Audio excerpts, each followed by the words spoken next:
Mercedes W123. Modelul W123, așa numitul Mercedes Cobra. Mașina aparține clasei de mijloc superioară, numită acum Mercedes E-Class. Acesta a beneficiat de 3 faze de producție.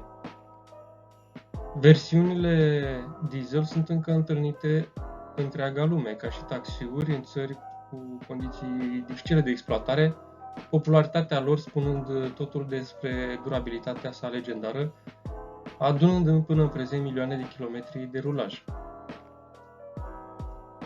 Sedanul a fost construit într-un număr total de aproximativ 2,4 milioane de exemplare, reprezentând 90% din toate mașinile serii. Sincer, în România eram familiarizat doar cu varianta berlină 4 uși, dar am fost plăcut surprins să văd cât de bine proporționată e și versiunea coupe. La început, funcție de motorizare erau folosite faruri diferite.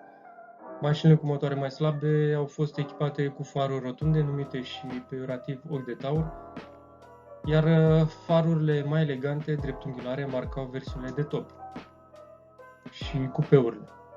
Cupeul păstrează liniile clasice ale sedanului, iar ferestrele fără montanți contribuie la eleganța acestuia.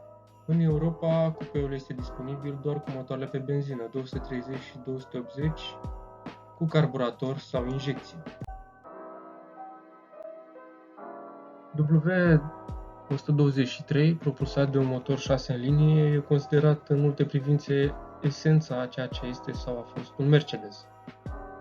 De altfel, mașina este deosebit de apreciată chiar și în țara de origine, unde aprecierea cotei urmează un trend crescător, iar un exemplar bine întreținut e evaluat la peste 10.000 de euro. Pe celelalte piețe analizate observăm că, în afară de Belgia, cota sa e de asemenea pozitivă. Pe aceste piețe, un model W123 e evaluat mai degrabă în jurul valorii de 8.000 de euro.